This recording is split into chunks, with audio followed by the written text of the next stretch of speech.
Merhaba arkadaşlar, Tarkan Özvardar ben. Bugün sizlere YouTube kanalımızda köpeğin arabada seyahat esnasında nasıl güvenli taşınması gerekli olduğu konusunda bilgiler vereceğim. Çünkü araba içerisinde köpekle birlikte seyahat etmede yaşanılma ihtimali olan kazalarda köpeklerin kontrolsüz bir şekilde araba içerisinde savrulması söz konusu olabiliyor ve bu kazalar sonucunda maalesef hayatını kaybeden köpekler olabiliyor ya da ciddi sakatlanmalar söz konusu olabiliyor. Bunu nasıl engelleyeceğimizi, köpeği arabada yolculuk yaptırırken, arabada seyahat ederken nasıl muhafaza ve stabilize etmemiz gerekli olduğu konusunda bilgi vereceğim. Emniyet açısından çok önemli bir şey. Bütün köpekle birlikte arabayla seyahat edecek ki günlük yaşantı içerisinde zaten yapmamanız mümkün değil. Mutlaka en azından veteriner kliniğinizi ziyaret edeceğiniz zaman mutlaka arabaya bindirmek zorundasınız ya da bir yerden bir yere nakledeceğiniz zaman köpeğinizi. O yüzden arabada köpeğin nasıl taşınması ve muhafaza edilmesi gerekli olduğunu anlatmaya çalışacağım. Çok önemli bir konu. Birinci kural, köpeğin mutlaka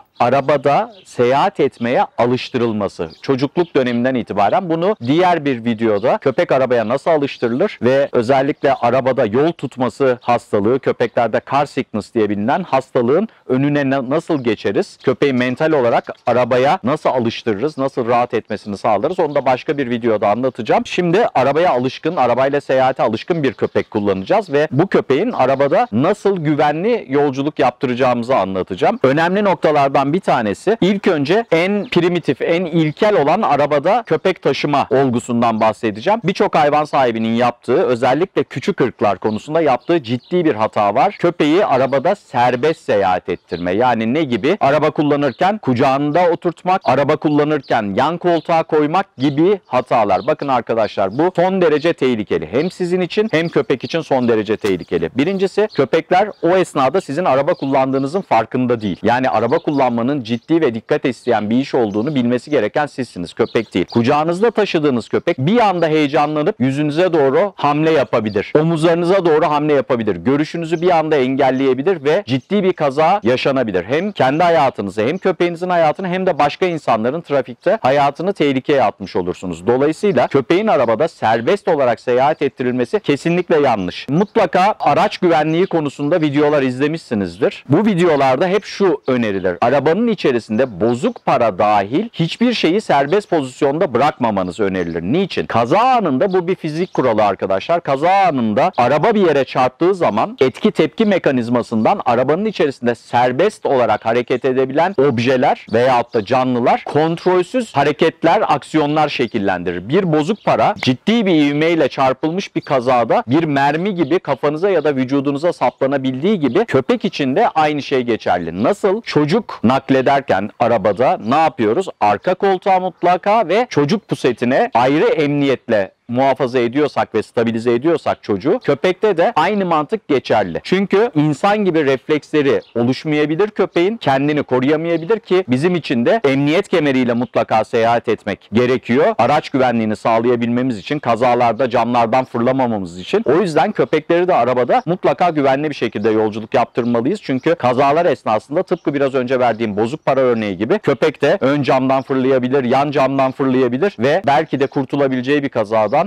ölümle sonuçlanabilir ya da ciddi yaralanmalarla sonuçlanabilir. Şimdi en basit şekliyle ilk önce köpeği arabada nasıl stabilize edeceğimizi. Birincisi, hiçbir zaman boyun tasması eşliğinde emniyet kemeri aparatlarıyla köpeği arabaya stabilize etmeyeceğiz. Mutlaka emniyet kemeri kayışları kullanacağız. Bunlar bir ucu tasmaya, yani göğüs tasmasına organize edilen mandaldan oluşan, diğer ucu da emniyet kemerine giren aparattan oluşan kayışlar. Çok fazla uzun olmaması gerekiyor çünkü köpek özellikle arka koltukta stabilize edeceğimiz için uzanıp sizi rahatsız edebilecek bir pozisyona gelmemesi gerekiyor. Yani görüş hizanıza ulaşamayacağı pozisyonda stabilize etmek gerekiyor. O yüzden bu tip materyaller kullanıyoruz. Uzunluk olarak bu ideal bir uzunluk, köpeği stabilize etmek. Köpek arkada stabil kalacak, yatabilecek, oturabilecek ama sizin yanınıza kadar uzanamayacak. Yani orta konsole uzanamayacağı pozisyonda olması gerekiyor. Bunları pet shop'larda bulabiliyorsunuz ya da internet aracılığıyla köpek emniyet kemeri aparatı şeklinde edinebiliyorsunuz. Bunların uygulaması uygulamasının mutlaka göğüs tasmalarına yapılması gerekiyor. Burada en önemli nokta bu. Asla boyun tasmasına takmıyoruz. Niçin takmıyoruz? Mandalı boyun tasmasına taktığımızı düşünelim. Emniyete de taktığımızı ve bir kaza ya da ani bir frende köpeğin göstereceği etki tepki reaksiyonu ve aksiyona bağlı olarak boynunun kırılması ya da ciddi anlamda boyun omurlarının zedelenmesi, disk fıtıkları şekillenebilir. Tıpkı insanlarda kazalarda olduğu gibi. O yüzden mutlaka göğüs tasmaları kullanıyoruz. Göğüs tasmasını ilk önce arabaya binecek olan köpeğe değişik modelde göğüs tasmaları var. İyi kaliteli olanları ve sağlam olanları kullanmanızı tavsiye ediyorum. Ayrıca aracı aparatların da mutlaka sağlam materyaller olması gerekiyor. Mesela bu perlon bir materyal ve oldukça sağlam, dirençli bir materyal. İlk önce köpeğimize göğüs tasmasını giydiriyoruz arabaya binmeden önce. Ki arabayla seyahatte her zaman göğüs tasmasını arabada bırakabilirsiniz. Normalde boyun tasması kullanıyorsanız bile göğüs tasmasını arabada bırakıp göğüs tasmasına kolaylıkla ulaşabilirsiniz. Göğüs tasmasını taktıktan sonra mandalı göğüs tasmasına fikse ediyoruz ve köpeği şimdi arabaya güvenli bir şekilde bindireceğiz. Bu dediğim gibi arabaya binmeyi bilen bir köpek. Evet, bindirelim. Hadi bakalım. Haydi. Köpek arabaya bindikten sonra emniyet kemerine aparatı takıyoruz. Kemeri emniyet kemerine fikse ettikten sonra kapımızı kapatıyoruz. Şoför öne oturduğu zaman dikkat edin, şoförün görüşünü engelleyemeyecek pozisyonda kalıyor. Dikkat ettiyseniz köpek bu uzunlukta yatabilir, oturabilir, konfor oluşturabilir ama sahibine kadar uzanabilecek bir pozisyonu yok. Yani sahibinin hareketlerini engelleyebilecek bir pozisyonda değil. Buna oldukça önem göstermeniz gerekiyor. Bu pozisyonda köpeği arabada güvenli şekilde en basit haliyle seyahat ettirebiliyoruz köpeği. Tabii seyahat kurallarının yine bir diğeri şu: köpeğinizle birlikte seyahat ederken mümkün olduğunca köpeğinizle olan komünikasyonunuzu minimalize etmek. Yani köpeği heyecanlandıracak, harekete sevk edecek ya da seremoniye, öforik davranışlara sevk edecek sözlerden kaçınmanız, aksiyonlardan kaçırmanızı tavsiye ediyorum. Bu hem trafikte sizin dikkatinizin dağılması hem de köpeğin arka koltukta gereksiz hareketlenmesine sebebiyet verebilir. Bu hem köpek açısından hem sizin açınızdan tehlikeli olabilir. O yüzden mümkün olduğunca köpeği tetikleyecek davranışlardan uzak duruyoruz. Yine burada başka şeyler göstereceğim size. Yine köpek taşımanın yollarından başka biri de ve en güvenli olanlarından biri köpeği mutlaka kendine ait bir box sistemi içerisinde taşımak. Burada görüyorsunuz bir araç aparatı. Bunlar bizim kullandığımız aparatlar. Köpeğin hareketini kısıtlayan, tabii ki bunlar box eğitimi olan köpekler. Daha önceki videolarımda görebilirsiniz box eğitiminin nasıl verildiği köpeğe. Box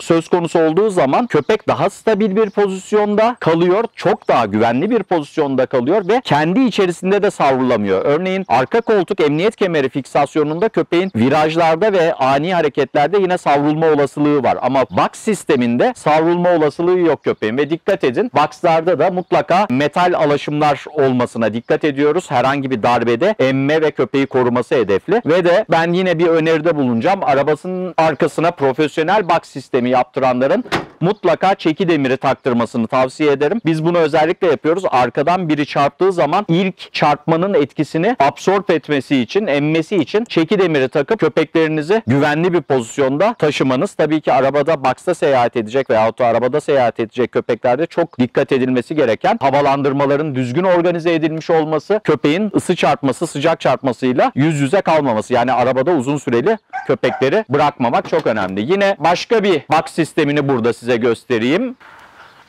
Yine portatif çıkabilen box'lar aynı mantıkta kullanabiliyorsunuz. Tekli ya da ikili box sistemleri var. Box da köpeğin arabada son derece emniyetli taşınmasını sağlayan bir sistem. Bizim en çok tercih ettiğimiz, profesyonellerin çoğunlukla kullandığı sistem bu sistemdir. Bu sistemin emniyet açısından kontrolü ve güvenilirliği çok daha yüksektir. Üstüne basarak söylüyorum, asla köpeğinizi arabada serbest, ne kadar kısa bir yol gidecek olursanız olun, arabada serbest seyahat ettirmeyin. Bir kasisten, fark edemediğiniz bir kasisten fırlamada bile köpek zarar görebilir. Dolayısıyla mutlaka önlemlerinizi alın. Box veyahut da emniyet kemeri aparatlarını kullanın köpekle seyahatinizde.